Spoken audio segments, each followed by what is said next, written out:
Alice Orlowski is in this photo. As a concentration camp supervisor, she became addicted to depriving prisoners of sight by hitting them in the eyes with a whip. In the realities of the concentration camp, this actually meant a death sentence, and a particularly cruel one. Women who lost their eyesight became unfit for work and were immediately sent to the gas chambers. The surviving prisoners described her as an exemplary SS employee, despite the fact that she was not formally a member of this organization. Like other women who worked for the NSDAP military units, Orlowski was listed in auxiliary units, also known as the SS retinue, where she proved herself with particular brutality in several concentration camps. Every female warden who joined the SS in the Nazi system sought to fully conform to the ideals of that organization. Their goal was to become an exemplary example for the higher leadership, so they demonstrated the behavior that the higher command expected of them.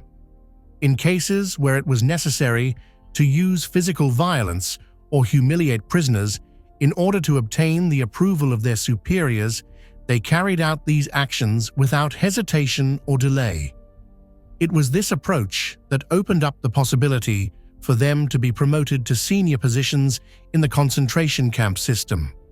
At birth, she was named Alice Minna Elizabeth Elling. Alice was born in Berlin, the capital of Germany, on September 30th, 1903. According to some reports, her education remained incomplete. She left school ahead of schedule. There is also information that her parents expelled her from the family home because of the views she held.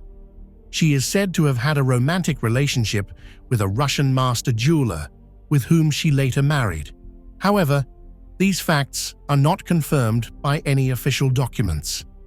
By the beginning of the Second World War, she was 36 years old. It was quite a mature age, precluding the possibility of justifying her actions by youth or inexperience. The attractiveness of working in a concentration camp for her was largely determined by the high monetary reward. Orlowski was distinguished by a special combination of personal qualities, rational thinking, and meticulous scrupulousness, with extreme cruelty, bordering on sadism. Orlowski began her career in 1941 at the Ravensbrück women's concentration camp in northeastern Germany. In the autumn of 1942, the hard-working matron was transferred to Poland, to the Majdanek concentration camp, located in the vicinity of Lublin.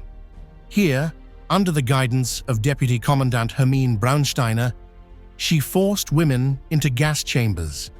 Braunsteiner enjoyed kicking prisoners who were already doomed to death. She trampled some to death. The trampling mare, as the prisoners called her, turned out to be a blossoming mentor, although she was much younger than Alice. Orlowski, like Braunsteiner, enjoyed bullying women.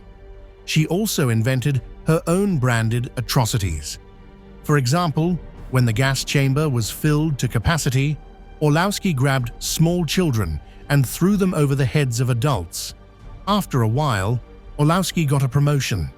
She looked after hundreds of women, sorting through clothes, money, jewelry, watches taken from their comrades and from themselves. An exemplary SS employee, the prisoners of Plaszow, a concentration camp near Krakow, said of Orlowski, "Plaszow was one of the most horrific concentration camps of the Second World War. An electrified fence with a length of 4 kilometers encircled the entire territory of the camp. There were many different buildings inside, special barracks for German personnel, separate rooms dedicated to production workshops and storage rooms, as well as separate residential barracks for male and female prisoners. There was also a special barrack designed for re-education. It was to this place that those prisoners who violated the established discipline regime were sent.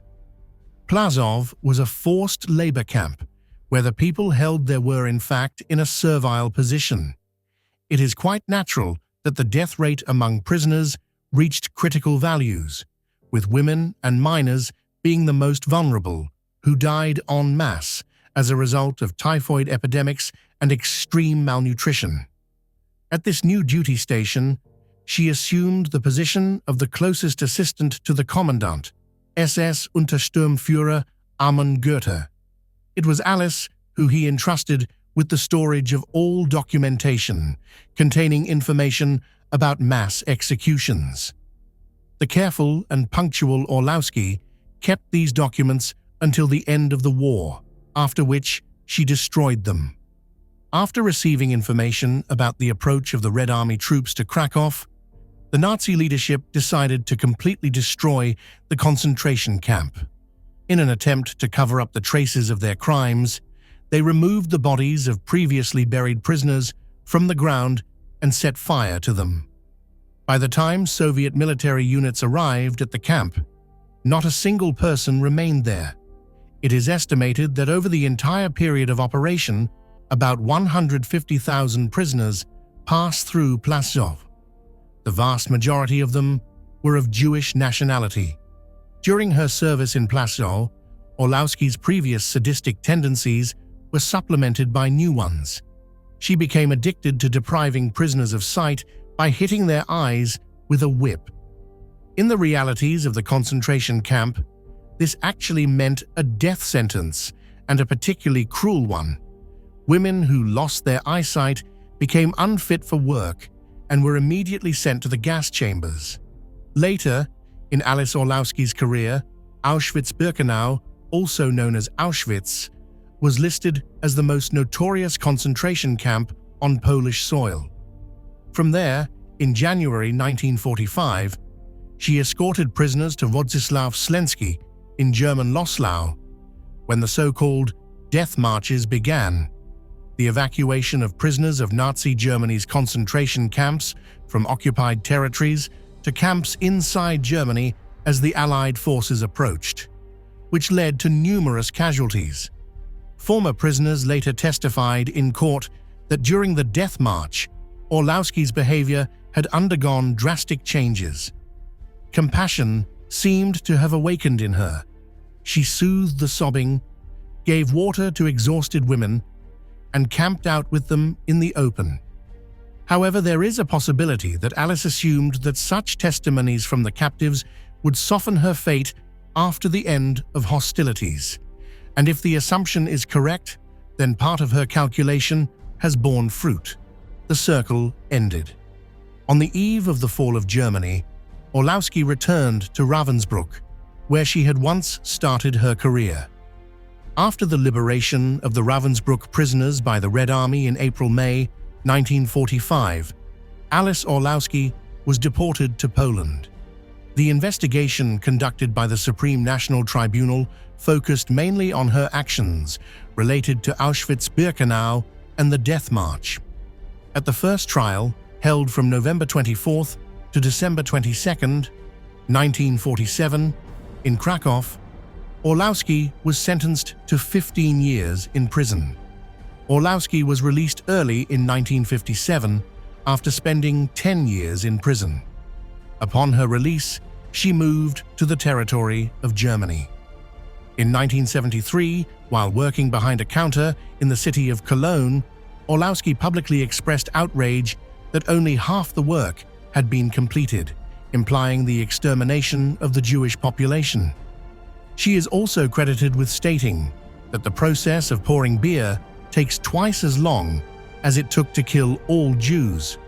These statements led to her arrest on charges of inciting hatred. A West German court found her guilty of anti-Semitic statements and sentenced her to 10 months in prison, of which she served 8. In 1975, West German law enforcement authorities detained Orlowski again, this time for criminal acts committed in the Majdanek concentration camp. She was tried in the third Majdanek trial. However, Orlowski died of natural causes during the trial on May 21, 1976, at the age of 73. Friends, that's what the video turned out to be. What do you think about this? Don't forget to subscribe to the channel, put likes, and write comments.